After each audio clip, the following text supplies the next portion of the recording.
All right, we'll rock on with linkages. Oh, rock on. So think about it, pyramids. Linkages are as old as the pyramids, if not older. We don't even know what kind of linkages were used then. Cranes, booms, who knows? All we know is that ever since the wheel started rolling along, linkages have been part of life, because indeed mechanisms that use wheels and levers are linkages. It's one of the more fascinating areas of applied doing stuff, from a lever to research in terms of defining the mathematics and synthesis of figuring out what the shape of the linkage should do to get the motion you want. As a result, lots of stuff to cover, very fun, exciting stuff.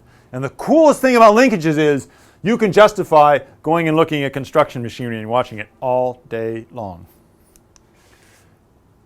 Where do they start? Well, I alluded earlier to pyramids, the first cart, the first lever that maybe Og used to pry something up with. Fantastic rich history. So I encourage you to explore the history of linkages, and it's just fascinating. The mathematics is also beautiful. It tracks the evolution of applied mathematics, differential geometry. This is the renaissance of mathematics starting 16th and 17th centuries. So let's start with the first simplest mechanism, a two-bar linkage. And we're going to do definitions here in a little bit. But essentially what it is, it's a simple lever.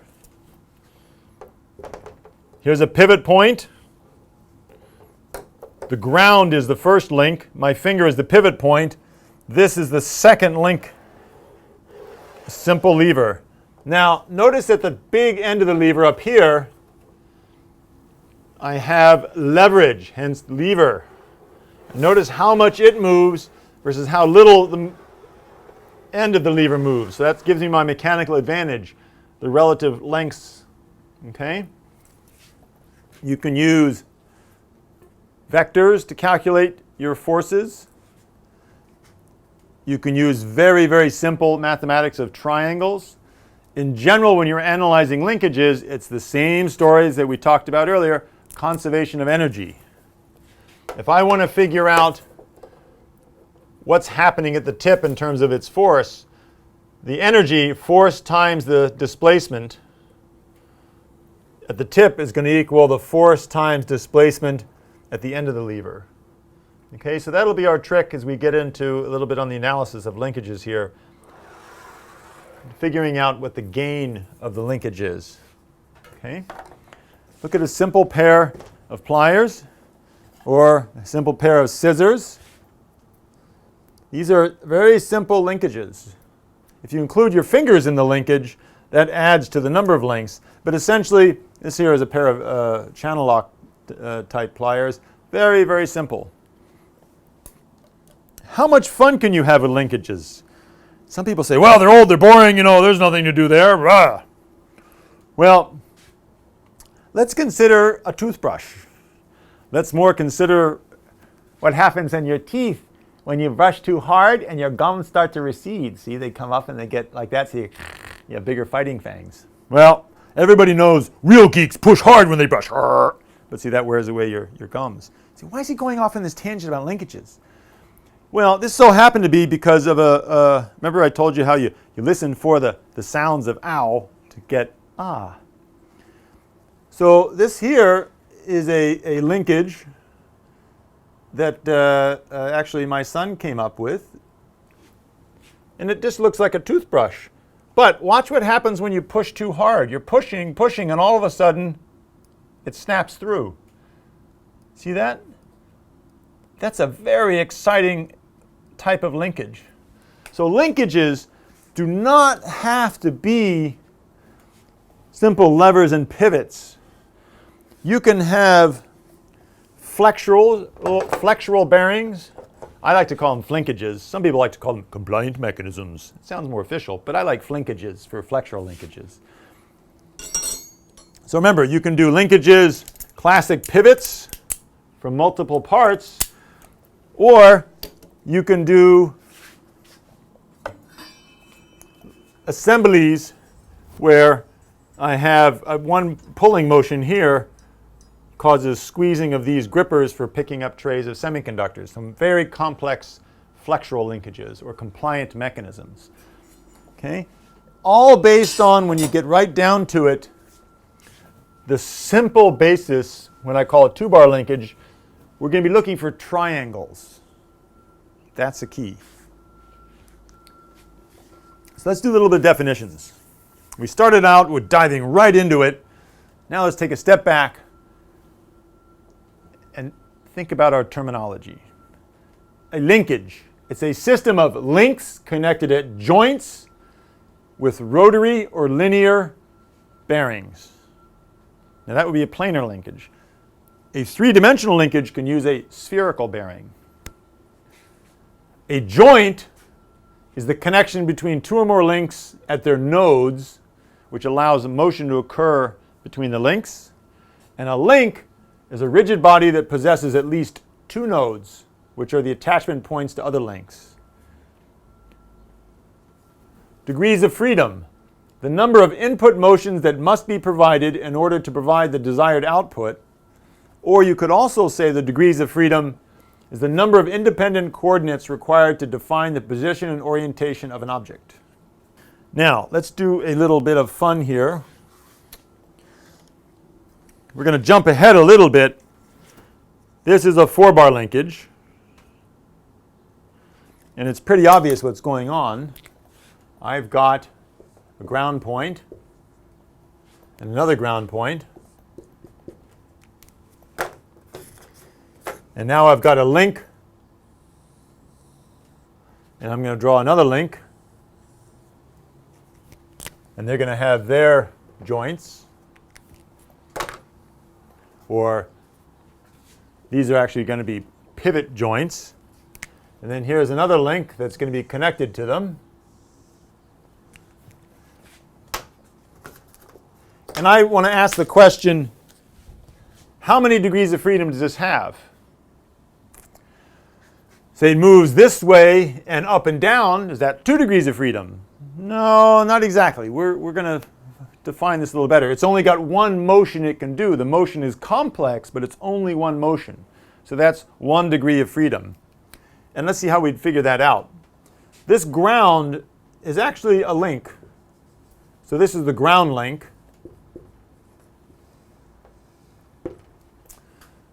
This link here, if I'm actually putting the torque in or the force in to move this thing, this would be called my crank.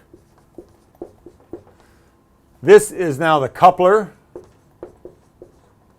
And this link over here, it follows what the crank does. This is called the follower.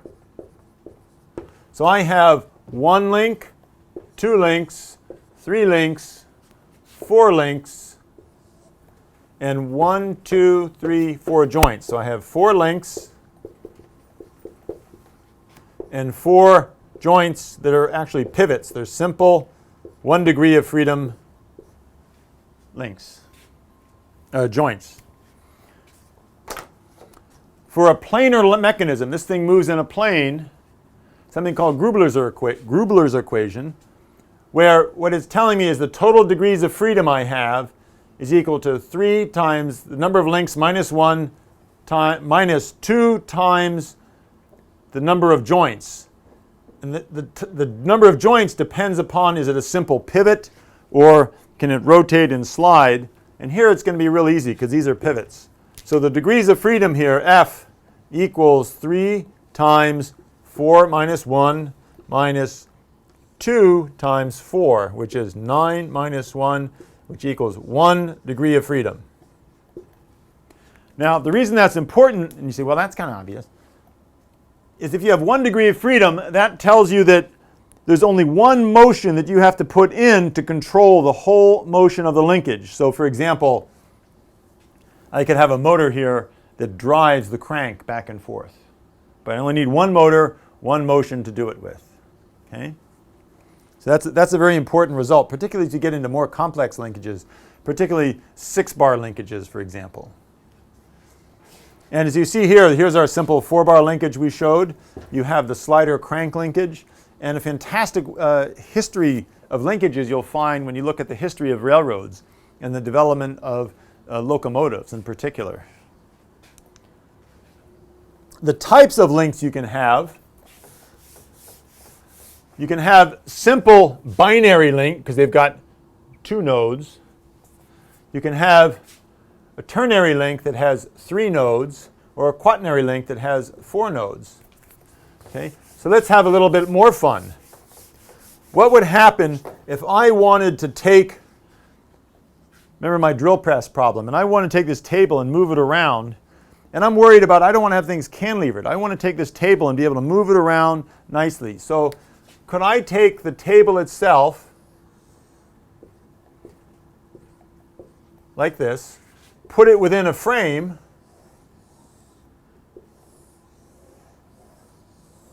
and move it around?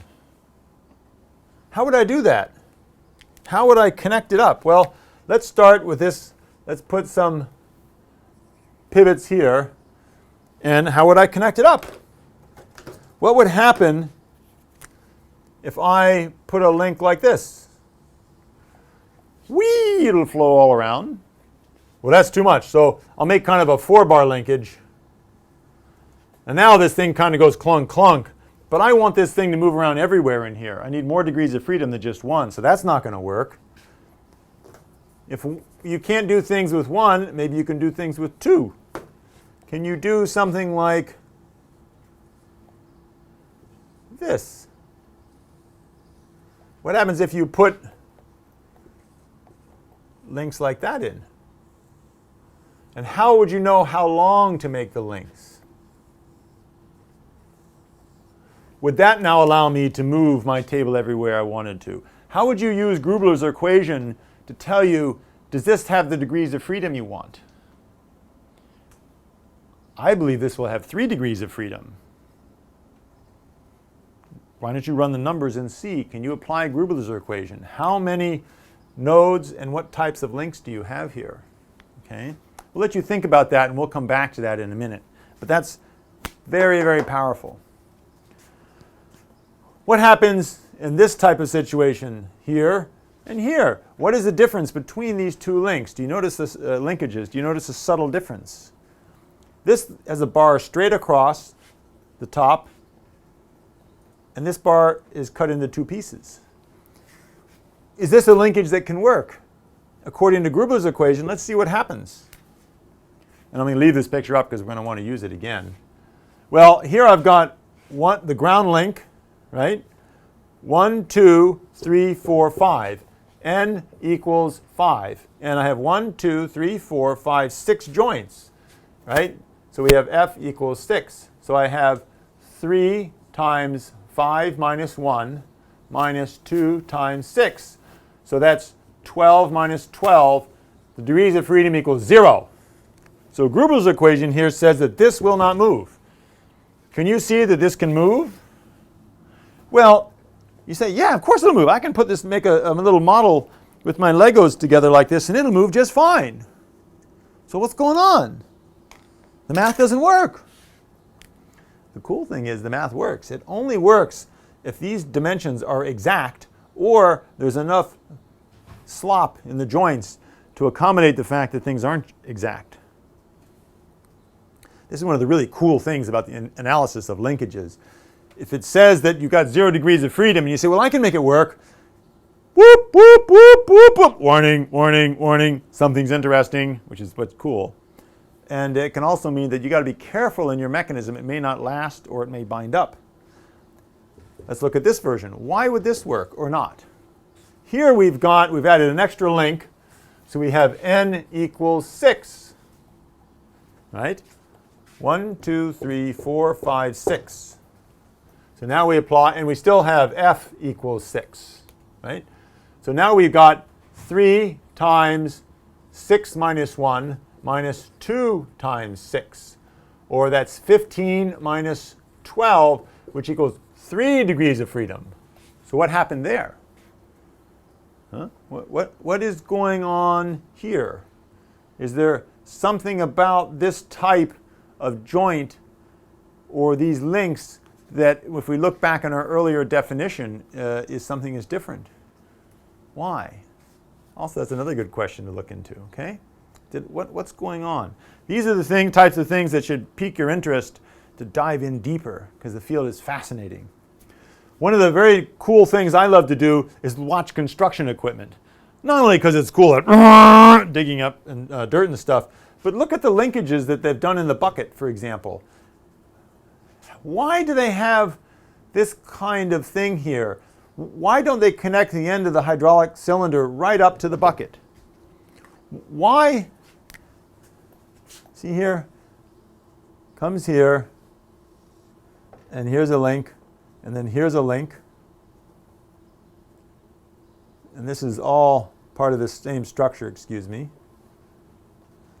And then here is the bucket. We'll use a different color so you can see things a little better. So here's the bucket. And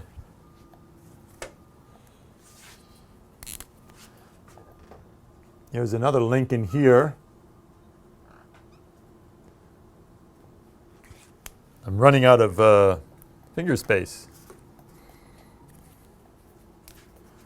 And then here's another link. And, because I've got one more color to use, here is the hydraulic piston. It goes back to here. So how many links do I have now? Let's count them. 1, 2, 3,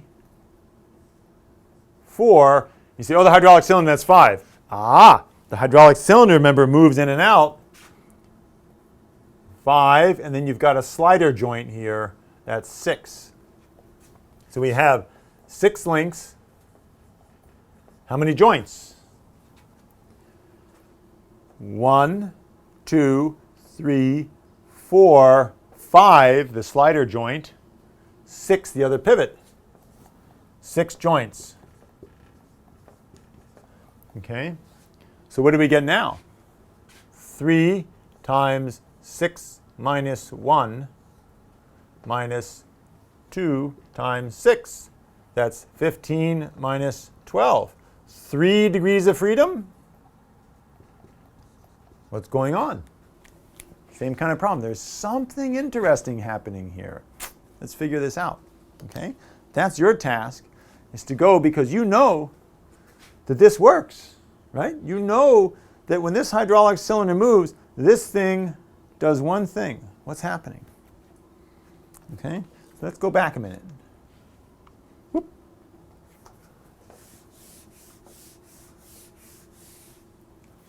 Okay, what do we see here? Okay, so think about that. That's very exciting. Okay? Now, that's your homework. We'll come back to that. Let's now investigate a little bit more in detail about joints. Whoop. And we're going to keep this picture here.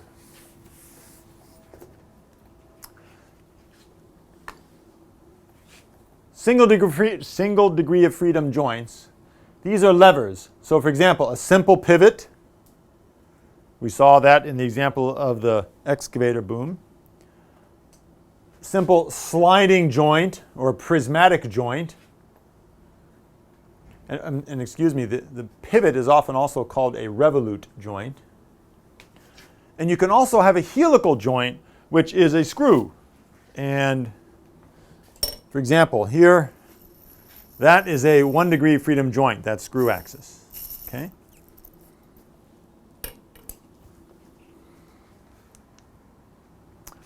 Then you have multiple degrees of freedom joints. You can have rotation and sliding, or a cylindrical joint. That's 2 degrees of freedom.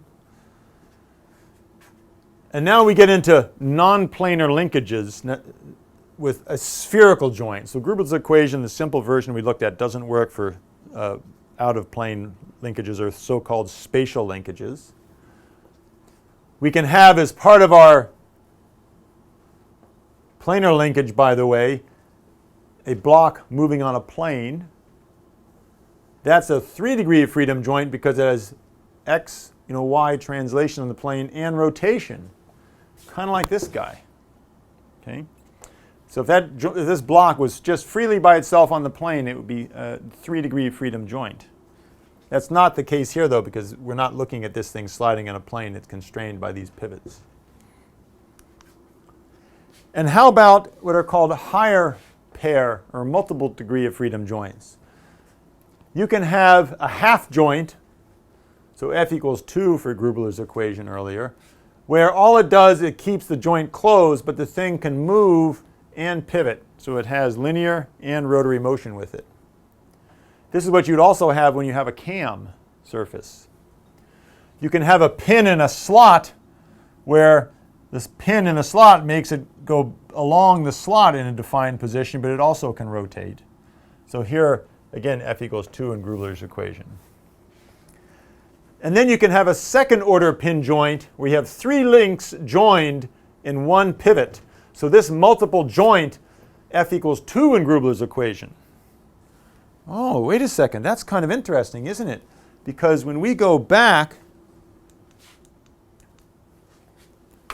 that means here we have 1, 2, 3, 4, 5, 6, 7. This acts as a factor 2 joint. These are factor 1 joints.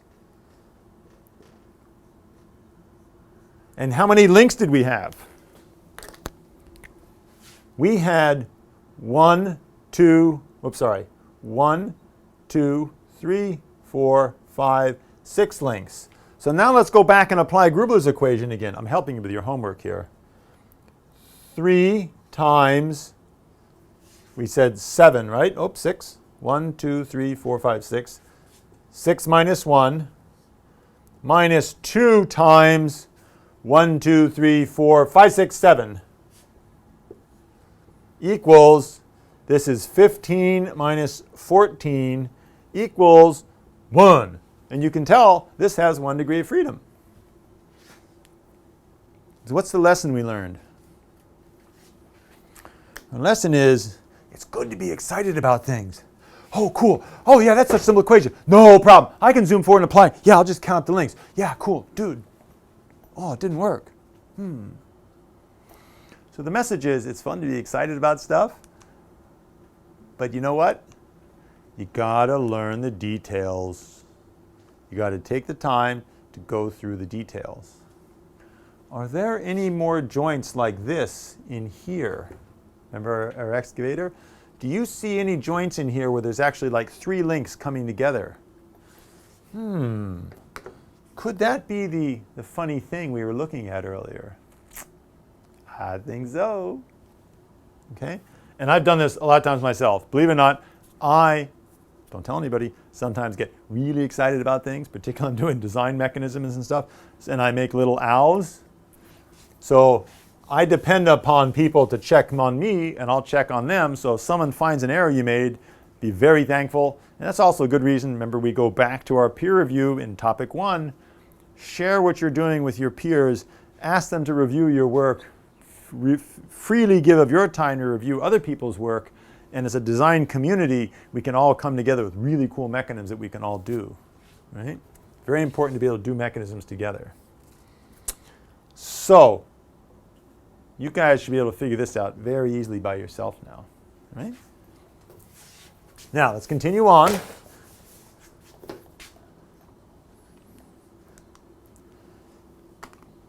Two-bar linkages. Triggers. If you're doing any of these design contests, a lot of times you want to trigger something, crank, to go out. When you're doing linkages, and you have pin joints, who's that dude who told us about ratios of things so they don't yink? I can't remember his name. Oh, please, I know, Saint Vinay. So be really careful of your proportions for where forces are, dimensions of bearings, spacing of bearings, so when your linkage starts to move, it doesn't lock up. So Saint Vinay's principle is exceptionally important when you're laying out a linkage for the location of bearings with respect to the diameter, where loads are applied. You can save yourself a lot of trouble by just very, very focused applying Saint Vinay's principle, okay? And you can have a lot of fun with different kind of triggers, And remember, stability. Oh yeah, I remember that from fundamentals. So this is going to keep coming up over and over again. Fundamental principles, always scan through the whole list of things. What kind of stability are you looking for? Neutrally stable, unstable, or always stable? So-called fail-safe triggers. It would be always stable, all right? 3-bar linkages. 3-bar linkages. How? Huh? Oh, interesting. 3-bar linkages. So we have one. Here's our ground plane. And we're going to have one link coming up and another link coming up. So we have 3 links, 3 pivots. So for pivot, F equals 1. So we have 3 times 3 minus 1 minus 2 times 3, which is 6 minus 6, which equals 0. Triangles, she don't move. And indeed, we know that when we're good horse stance braced, that you ain't moving. Why is that a linkage? It's a very important linkage. It's probably the most fundamental linkage. Remember, triangles, we're using trusses to brace because we don't want motion. A linkage can be designed so it gives you no motion or desired motion. Okay, so that's very important. And how is that used in a machine? Here's some very interesting old patents. And remember we described how we can have 2 bearing rails that aren't parallel, and yet as the machine moves along it doesn't jam up because we provide a degree of compliance in there. So at an instant in time, this looks like a 3-bar linkage. But as it moves, you have a degree of freedom in there that does allow things to open up, and then it behaves like a 4-bar linkage. Okay? So very, very powerful tool.